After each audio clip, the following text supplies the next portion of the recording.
सत्य कथा, पुरुषार्थ कथा, सुनो सुनो सिद्धार्थ कथा।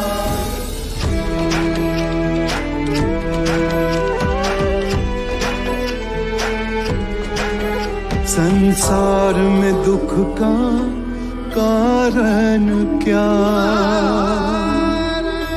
संताप शोक का निवारण क्या।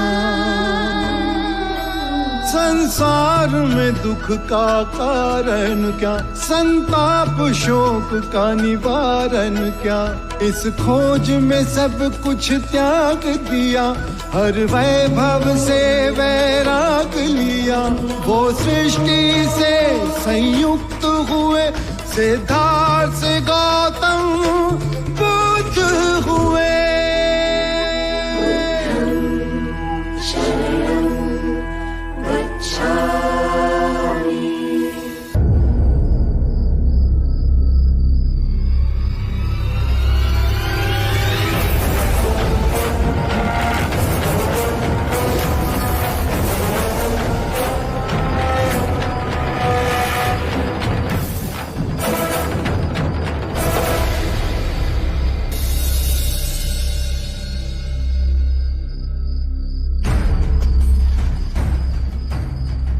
लो, आज मैं अपना क्षत्रिय धर्म तुम्हारे चरणों में रखता हूं।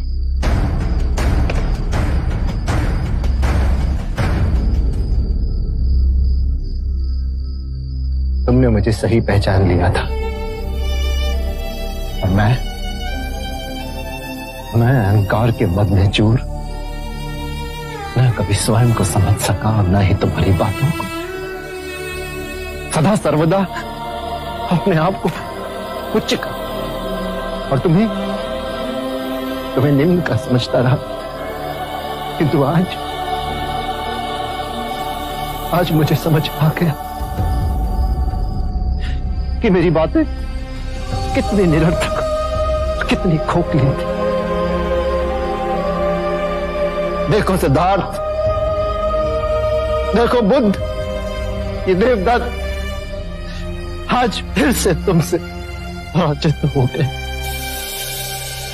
जब तुम यहाँ सच्चे मन से आए हो तो जय पराजय का भाव तुम्हारे मन में कैसे उत्पन्न हुआ?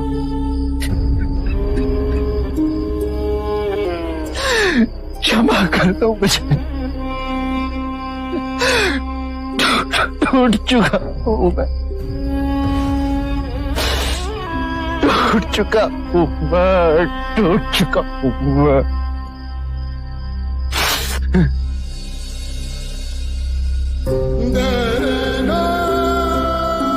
यही बात महत्वपूर्ण है देवदत्त, और इस पीड़ा से मुक्ति की चाह तुम्हारे अंतर में परम शांति का द्वार खोलेगी।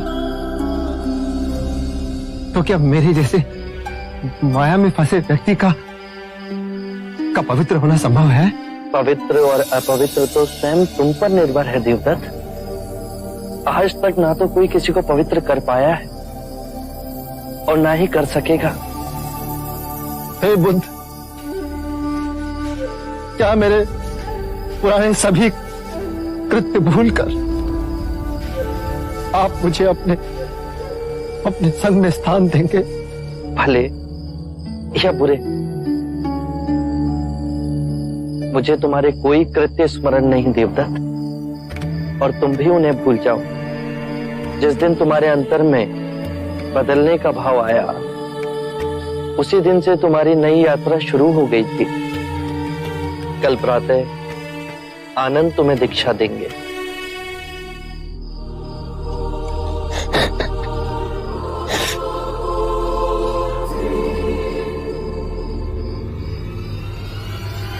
अब तुम्हारा आसन डोलेगा बुद्ध। मेरा सब कुछ छीना है तुमने, पर अब तुम्हारा नेक नाम छीनूंगा मैं।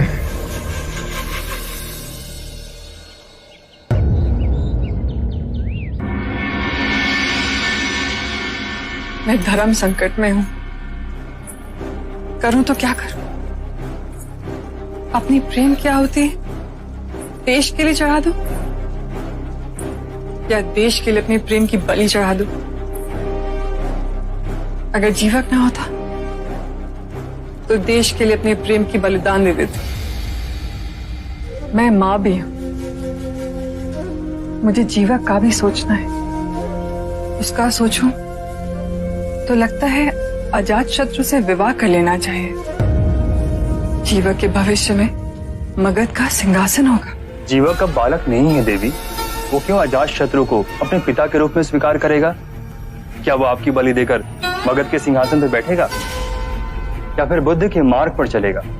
हर दिशा में अनेकों प्रश्न हैं। अब जो भी निर्णय लेगा जीवक ही लेगा। अजात शत्रु को रुकना होगा। ओम भगवते भिक्षाम देहि। आप आइए।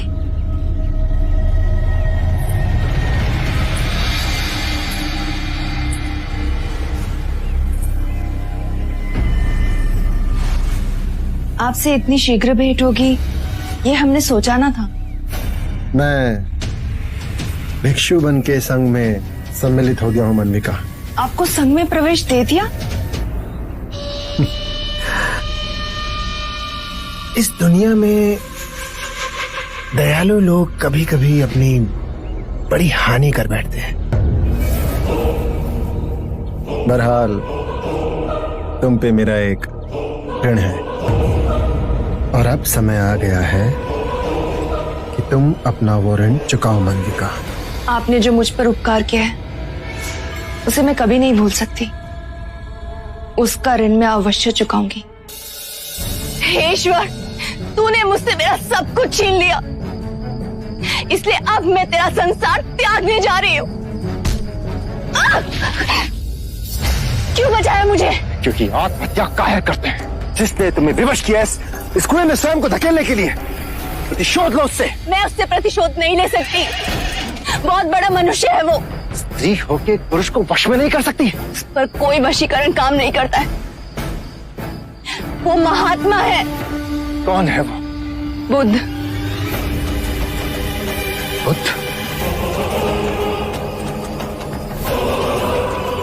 क्या किया है बुद्ध ने तुम्हारे साथ? ये सुखी संसार को आग में झोंक दिया उसने। मेरा पति जो मुझ पर प्राण निछावर करता था, उसके प्रभाव में आकर घर गृहस्थी मुझे छोड़कर एक भिक्षुक बन गया और जीते जी मार दिया है मुझे। पर तुम सुंदर हो, चाहो तो कोई और पुरुष तुम्हारा हाथ थाम सकता है। नहीं, एक नारी के नारित्व का अपमान कर कर गया है वो। पूरे गांव में मुझे कलंकित कर दिया। सब सोचते हैं कि शायद मुझ में कोई दोष है। अगर मैं जी नहीं सकती तो मर तो सकती हूँ। जिसने तुम्हारा घर, तुम्हारा संसार विध्वंस करके रख दिया, तो चैन से जिएगा? हाँ, मैं एक निर्धन निर्बल स्त्री और कर भी क्या सकती हूँ? अरे स्त्री अगर चाहे तो लोहे को भी पिघला सकती है, और तुम कायर हो। कायर नहीं हूँ मैं। प्रतिशोध लेने की हिम्मत है तुम्हें? हाँ है, किंतु मुझे समझ में नहीं आ रहा कि मैं कौन सा मार्ग चुनूं। मार्ग मैं दिखाऊंगा और तुम वही करोगी जो मैं कहूंगा। बुद्ध से कैसे प्रतिशोध लेना है, आप बस मुझे इतना बताइए। प्रतिशोध तो ऐसा होगा मानविका कि बुद्ध स्वयं आत्महत्या करने पर विवश हो जाएगा। उसके भिक्षु उसे गालियां देंगे। प्रतिशोध तो ऐसा होगा कि तुम्हारा अपना पति तुम्हारे चरणों में गिरकर क्षमा की भीख मांगेगा। अब तुम्हें क्या करना है वो ध्यान से सुनो।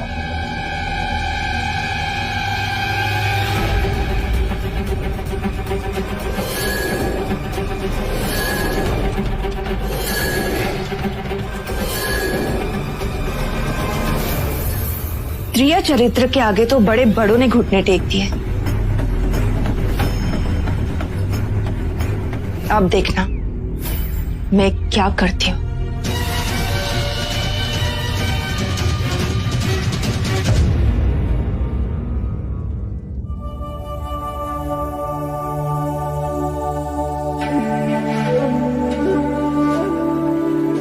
अपने हाथ से खिलाऊंगी तो खाओगे ना?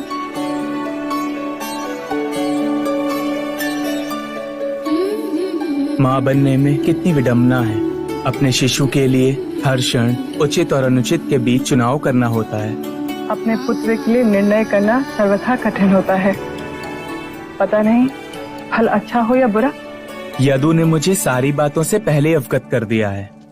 मुझे तुम्हारी सलाह चाहिए। इस बार मैं जीवन के 2 रास्तों में हूँ।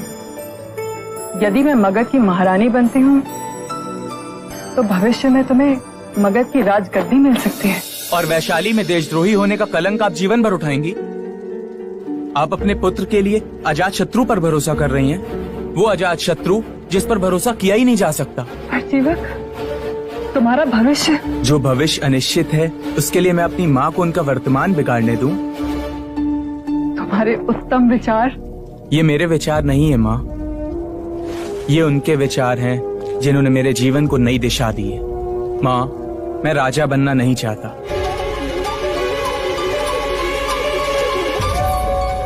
जीवक, सुख के भंडार खोलेंगे परंतु दुखों से मुक्ति नहीं मिलेगी माँ। ऐसा कौन सा राजा है जो दुखों से मुक्त है? माँ, जिन्होंने मेरे दिशाहीन जीवन में नया मार्ग दिया हो, उद्देश्य दिया हो, मैं उनकी शरण में जाना चाहता हूँ। बुद्ध की? हाँ माँ, मैं बुद्ध के संग सम्मिलित होकर भिक्षुओं की सेवा करना चाहता हूँ। मेरा वैद्य बनना सार्थक तो हो माँ। माँ, मुझे अनुमति नहीं देंगी बुद्ध की शरण में जाने के लिए? धन्य हुई मैं तो जैसा पुत्र पाके, जिसने बिना एक क्षण विचलित हुए राजगद्दी को ठुकराकर बुद्ध का सेवक बनना चाहा। उस सुपुत्र को मैं ना कैसे कह सकती हूँ? पर ये अश्रु क्यों? ममता के मुंह में आंखें भर आई। आपको सर्वथा मुझ पर गर्व रहेगा।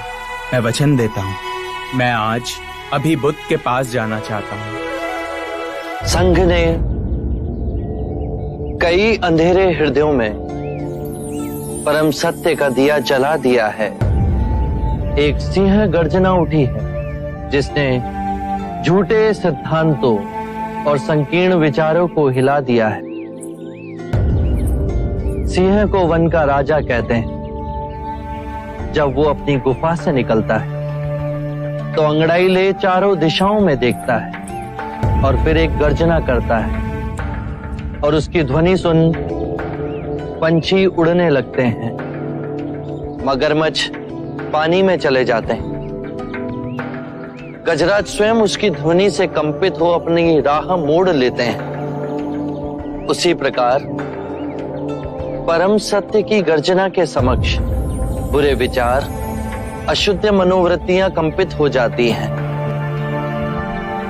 अनित्यता, अद्वैत, परस्पर निर्भरता जब प्रबल वाणी से बोलते हैं तो जो अज्ञान के अंधकार में बैठे हैं उन्हें जागना होता है। मनुष्य स्वयं कह उठता है कि इतने वर्ष, इतने जन्मों हम अंधकार में कैसे जिए।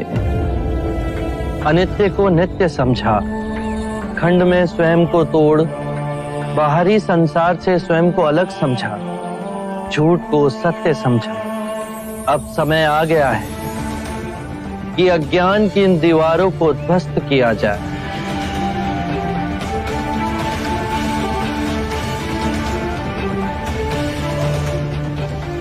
बुद्ध, इस सूत्रों को हम सिंह गर्जना कहेंगे।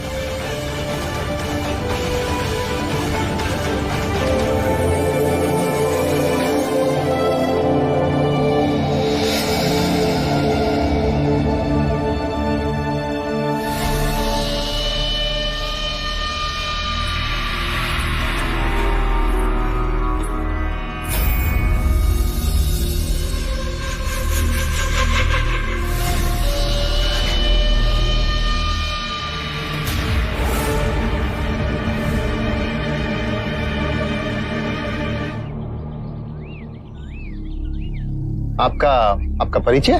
दौमुख। दोमुख।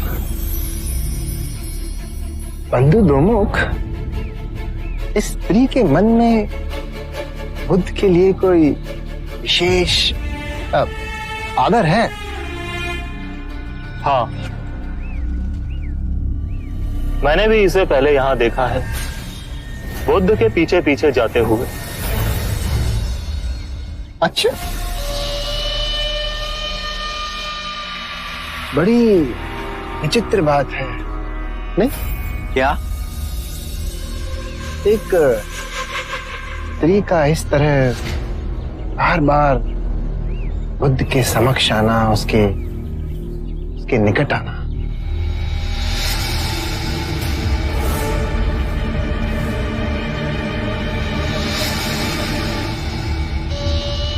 मैं अच्छी तरह से जानता हूं देवदत्त को। हीन भावना से ग्रस्त है वो। आरंभ से ही सिद्धार्थ से हीनता का भाव पालता आया है। जो भी सिद्धार्थ का था उसको चाहिए था। पर आपने तो उसे कपिलवस्तु की राजगद्दी देने का आश्वासन दिया था। अब उसे राजगद्दी में वो राज कहां, अब तो उसे बुद्ध का आध्यात्मिक संपदा चाहिए। क्या हम उस पर भरोसा कर सकते हैं? कुंद बुद्धि का है देवता। वो बुद्ध के साथ अवश्य कुछ ऐसा अनुचित करेगा जो इतने घटिया स्तर का हो। अब समझा मैं। आपने सोनदंड को यहाँ क्यों बुलवाया है? सोनदंड परम ज्ञानी पंडित हैं। उनका और बुद्ध का शास्त्रार्थ होगा, मगध की भरी सभा में होगा। ये राजनीति तो बहुत उत्तम है। परम ज्ञानी सोनदंड जी का पूरे मगध राज में डंका बजता है। उनके साथ शास्त्रार्थ में आज तक कोई जीत नहीं सका है। अवश्य ही बुद्ध की हार होगी, उसका प्रभाव कम होगा और मगध की प्रजा की आंखों से बुद्ध के आदर की पट्टी उतर जाएगी। प्रणाम महाराज। महाराज, सोनदंड जी आए हैं।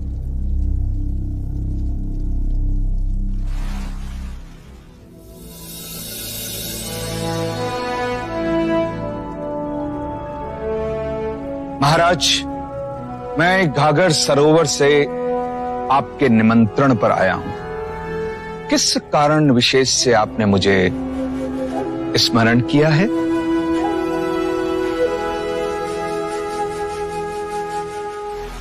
मैं आपकी और उस बुद्ध की आध्यात्मिक चर्चा करवाना चाहता हूं। निश्चित ही जिसके बाद मगध की प्रजा जान जाएगी कि बुद्ध सिर्फ नाम के ज्ञानी हैं, जोगी का चोला ओढ़े एक ढोंगी हैं जो अंदर से खोखले हैं। महाराज,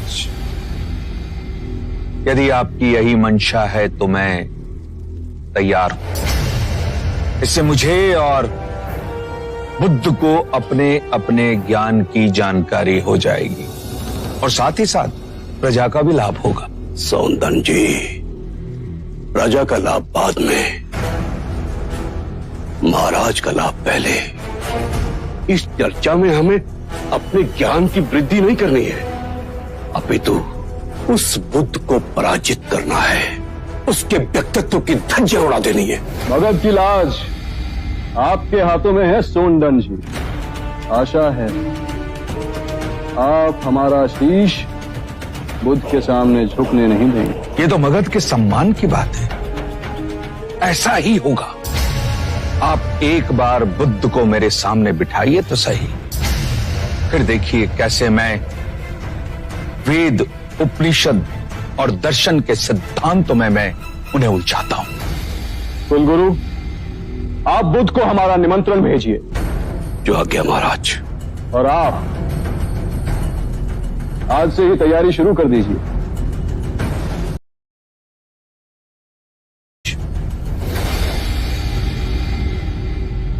ये दांव आपका व्यर्थ नहीं जाएगा।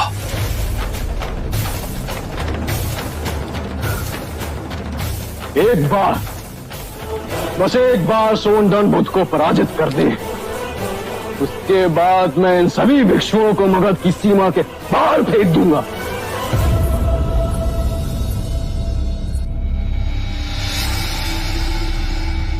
सुनिए सुनिए, ये फूल बुद्ध को।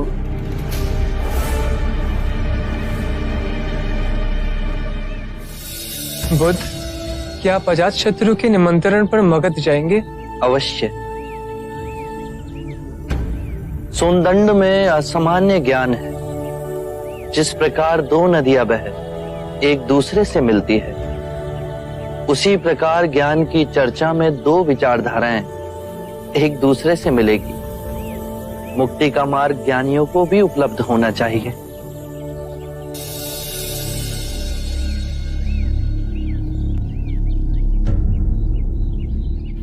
सुधा, तुम्हारे मुख पर इतना भय क्यों? मार्ग में कोई कठिनाई हुई है?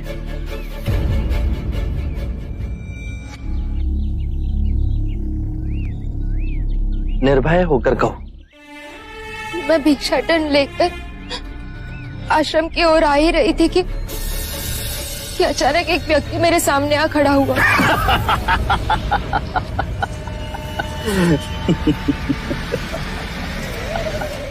उसकी आंखों का भाव देख मैं डर गई। फिर आपके वचन मुझे स्मरण हुए और मैंने तुरंत अपनी सांस को साधा ताकि मैं शांत और होशपूर्ण रह सकूं। कृपया मेरा मार्ग छोड़ दे।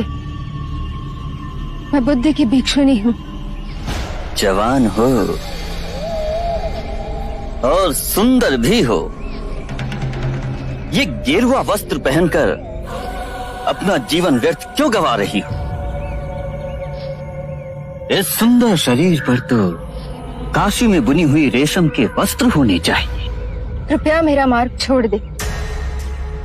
मैं बुद्ध के पास जा रही हूँ। बुद्ध के पास क्या मिलेगा तुम्हें? मेरे साथ चलो, मैं तुम्हें शरीर सुख की अनुभूति करवाऊंगा। मेरा सुख मुक्ति और समाधि में है। कामनाएं केवल यातना देती है। यदि ये समझ सके तो कृपया मेरा मार्ग छोड़ दे। मैं आपकी कृतज्ञ रहूं। कितने मादक है तुम्हारे ये नेत्र, ऐसे न जाने दूंगा। आपको मेरे नेत्र सुंदर लगे? ठीक है, मैं इन्हें नोच कर आपको दे देती हूँ। नेत्रहीन का जीवन आपके स्पर्श से कई अधिक अच्छा होगा।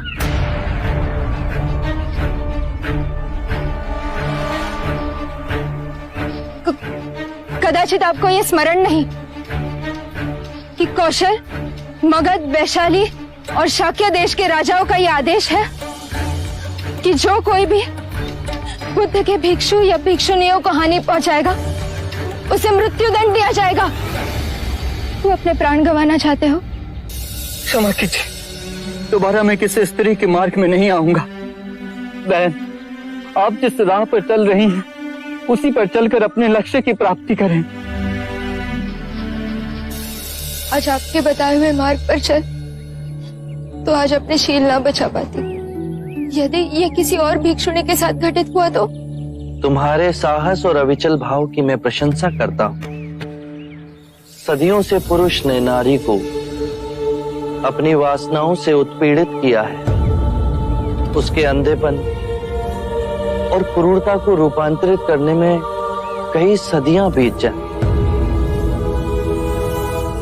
यही एक प्राथमिक कारण था कि मैं स्त्रियों को दीक्षा देने में संकोच करता रहा।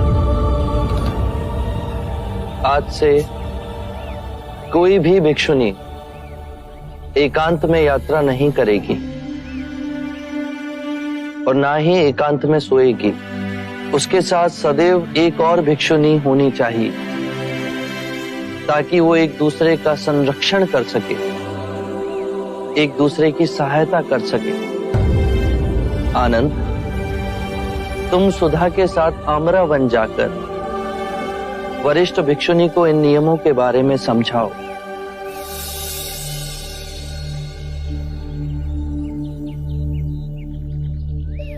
सुनिए, आप यहाँ खड़ी खड़ी क्या कर रही हैं? मैं ये पुष्प बुद्ध को देना चाहती थी। मैंने इनको पुकारा भी था किंतु इन्होंने सुना ही नहीं। आप पिछले कई महीनों से बुद्ध के उपदेश सुनने आती हैं, हर दिन उनके दर्शन करती हैं, तो फिर आप भिक्षुनी क्यों नहीं बन जाती? मैं भिक्षुनियों के कठोर नियमों का पालन ना कर सकूंगी। जैसे आपकी इच्छा। यदि पुष्प आप भेंट करना चाहती हैं तो आप अंदर जा सकती हैं बुद्ध के पास। बुद्ध की कुटिया कहाँ है ये मैं भली भांति जानती हूँ। ठीक है, आप जाइए।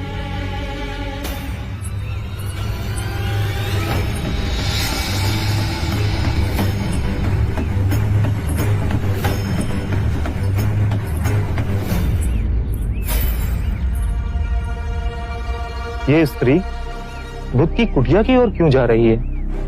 तो इसमें आश्चर्य की क्या बात है? मैंने तो इसे कई बार बुद्ध की कुटिया की ओर जाते देखा है। हाँ। बुद्ध की कुटिया की ओर? आज तो भीषण विवाद होगा। देखते हैं कौन जीतता है। बुद्ध ही सर्वश्रेष्ठ हैं। नहीं, आज सोनदंड जीतेंगे। नहीं, बुद्ध अनुभवी बातें कहते हैं। सोनदंड लिखी लिखाई। व्यर्थ की बात कर रहे हैं आप। मेरे हिसाब से सोनदंड जी आज पूरे मगध का शीश ऊंचा करेंगे। सही बात है। बुद्ध तो जय पराजय के बहुत आगे हैं। महाराज अजात शत्रु पधार रहे हैं।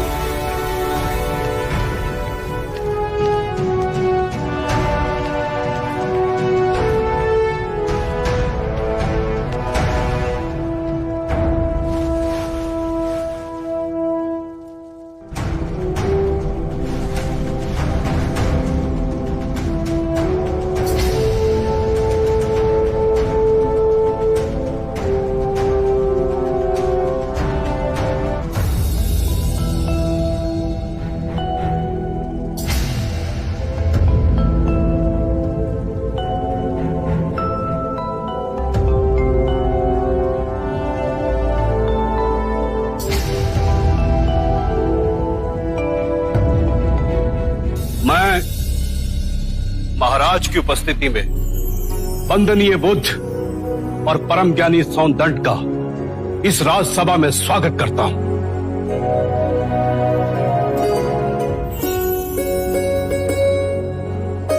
आचार्य सोनदंड की जय! आचार्य सोनदंड की जय! सोनदंड की जय!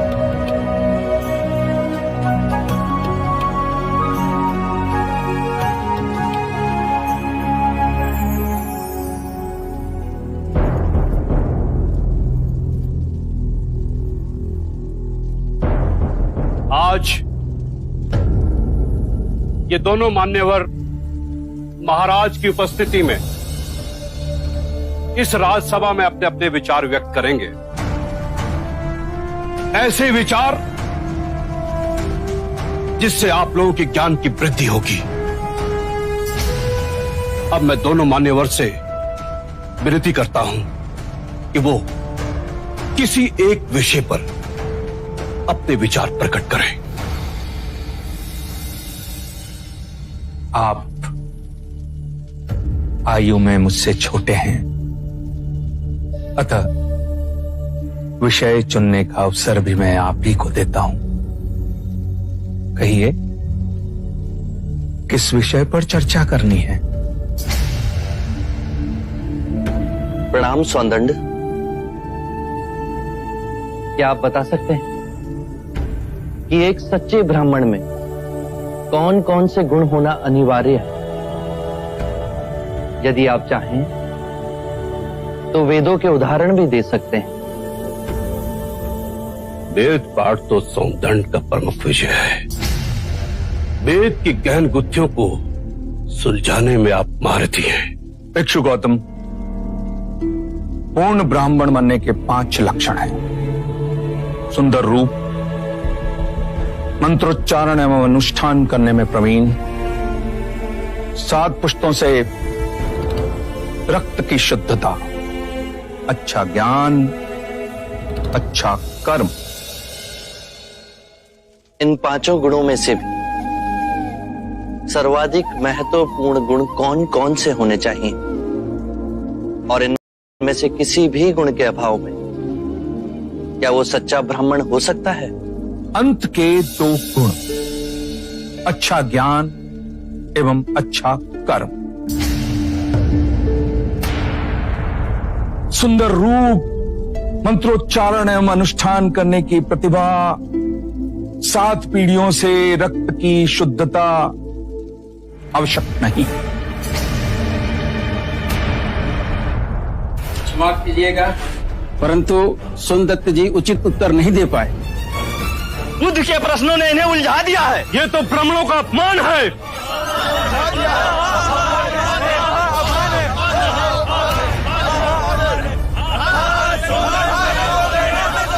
आदरणीय सभागण, यदि आप सौंदर्य में आस्था रखते हैं तो कृपया कर शांत हो जाइए, उन्हें अपनी बात कहने दें। यदि आप उनमें आस्था नहीं रखते हैं तो आप में से जो चाहे इस विषय की चर्चा को आगे बढ़ा सकता है। मैं आप सभी के प्रश्नों के उत्तर दूंगा।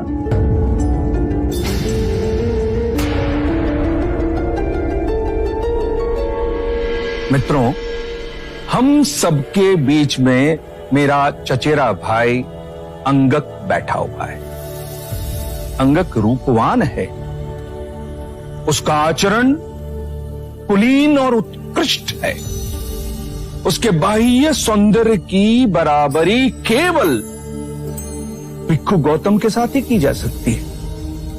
2 परिवारों के रक्त की शुद्धता उसके अंदर बह रही है, वेद पाठ का ज्ञानी है, ये 3 गुण तो उसमें है। पर यदि विचार के रूप में देखें कि अंगक मदिरापान करता है, हत्याएं करता है, बलात्कार करता है, झूठ बोलता है, चोरी भी करता है, तो उसके बाकी के गुणों का कोई मूल्य ही नहीं रह जाएगा। अतः मित्रों, सदकर्म और ज्ञान ही सर्वोपरि है पूर्ण ब्राह्मण बनने के लिए।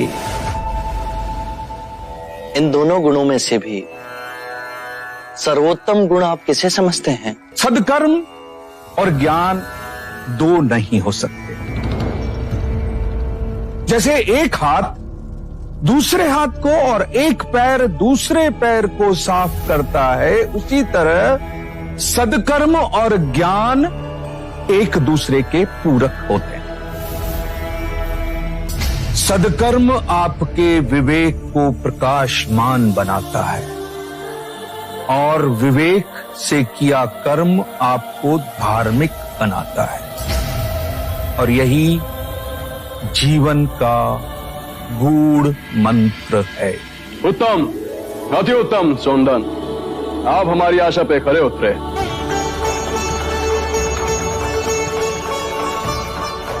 बुद्ध, अब आप बताएं कि हमारे परम विद्वान सोनदन से आप क्या पूछना चाहते हैं? सत्य कहा सौंदर्य आपने। सत्कर्म और ज्ञान जीवन के सबसे मूल्यवान गुण हैं। क्या आप बताएंगे कि सत्कर्म और ज्ञान को उच्चतम कोटि तक कैसे विकसित किया जाए?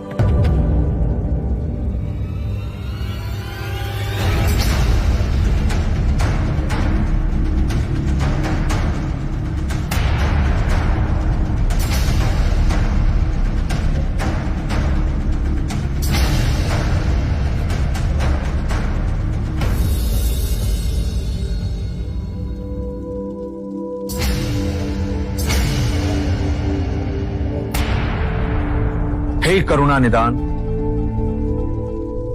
इस विषय में आप ही हमारा मार्ग निर्देश करें। हम तो केवल सिद्धांत जानते हैं, किंतु आप बुद्ध बन परम सत्य को प्राप्त हुए हैं। हे परम पुरुष, आप ही बताएं, सदकर्म और ज्ञान की उच्चतम कोटि तक कैसे पहुंचा जा सकता है? आत्म मुक्ति के 3 चरण हैं: शीलाचार, ध्यान और ज्ञान। यदि हम शीलों का आचरण करते हैं तो ध्यान साधना में वृद्धि होती है और ध्यान साधना से ज्ञान का उदय होता है, जिससे शीलों का गहन आचरण करना संभव होता है।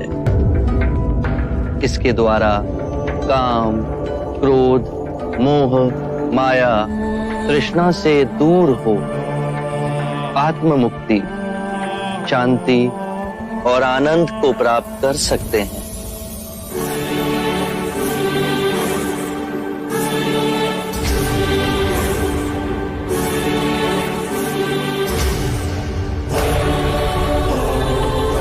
हे करुणा निधि, आपने मेरी आंखें खोल दी, मुझे अंधकार से प्रकाश में ले आए। हे परम पुरुष, मुझे आपकी शरण में ले ले, मुझे इस संग की शरण में ले ले परम पुरुष। शाक्य मुनि बुद्ध की, शाक्य मुनि बुद्ध की, शाक्य मुनि बुद्ध की, शाक्य मुनि बुद्ध की, शाक्य मुनि बुद्ध की, शाक्य मुनि बुद्ध की, शाक्य मुनि बुद्ध की, शाक्य मुनि बुद्ध की, शाक्य मुनि बुद्ध की, शाक्य मुनि बुद्ध की, शाक्य मुनि बुद्ध की।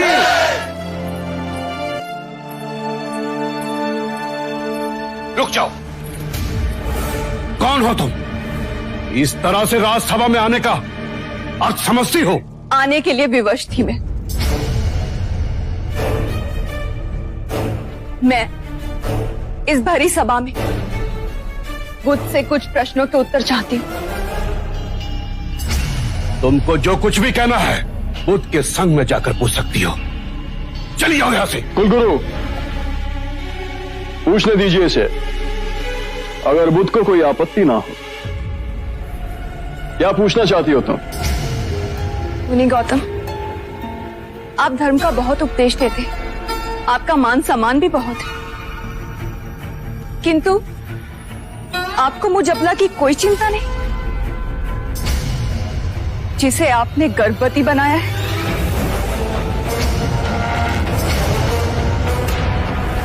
मेरे गर्भ में आपका बच्चा पल रहा है। क्या आप इसका उत्तरदायित्व नहीं लेंगे? मेरी लज्ज स्त्री, इस तरह का लांछन लगाते हुए तुझे लाज नहीं आई? जानती नहीं, बुद्ध वासनाओं से परे है। अरे बड़े बड़े ऋषि मुनि भी काम वासना के सामने घुटने टेक देते हैं। तू जानती नहीं कि तूने किस पे दोषारोपण किया है?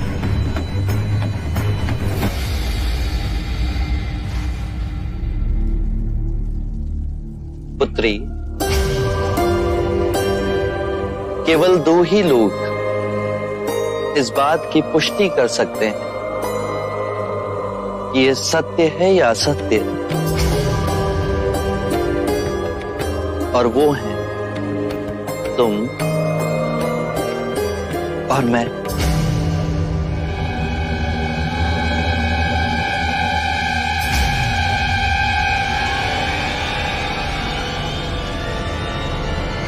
पकड़ो इसे। महाराज, यदि आपकी आज्ञा हो तो इसे पकड़वाएं, इसके मुंह से सच उगलवाएं कि किसका पाप ये बुद्ध के गले बांधना चाहती है।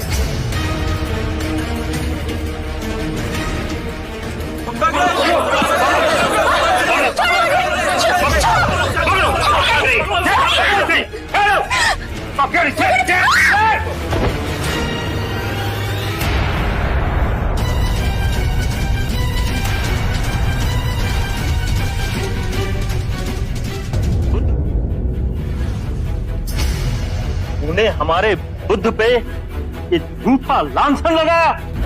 अब तेरे मुंह से ये सच्चाई उगलवाएंगे कि किसके कहने पे तूने ये काम किया है।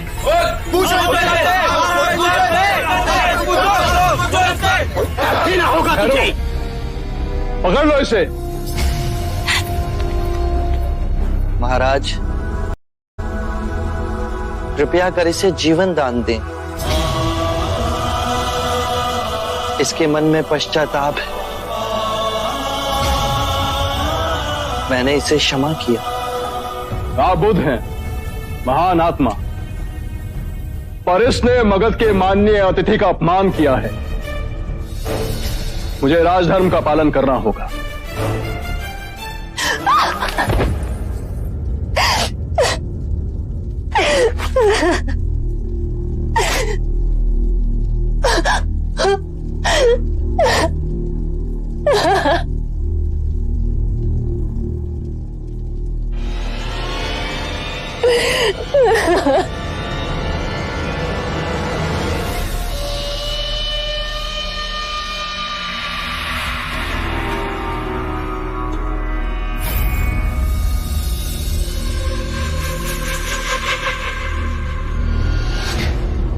मेरा अंदेशा सही था। ये इस तरह का छल केवल कुमार देवता ही कर सकता। मुझे पता नहीं था कि तुम्हें तो कभी कुछ पता ही नहीं होता। जब तुम क्रोधित होते हो तो मति मारी जाती है तुम्हारी। अब देखो, उस दिन क्रोधित हो तुमने हमारी मैत्री को ठुकराया था, किंतु आज इसे बंदी बना हमने अपनी मैत्री को निभाया है। स्त्री को इस तरह कारावास में जीवित रखने का कारण? हमारा करुणा से भरा हृदय कुमार देवदत्त। इसे बंदी न बनाते तो ये बुद्ध के चरणों में गिर इस कुकर्म के लिए उकसाने वाले का नाम बता देती। तुम्हें संघ से बाहर फेंक दिया जाता और फिर कुमार देवदत्त तुम घर के रहते न काट के।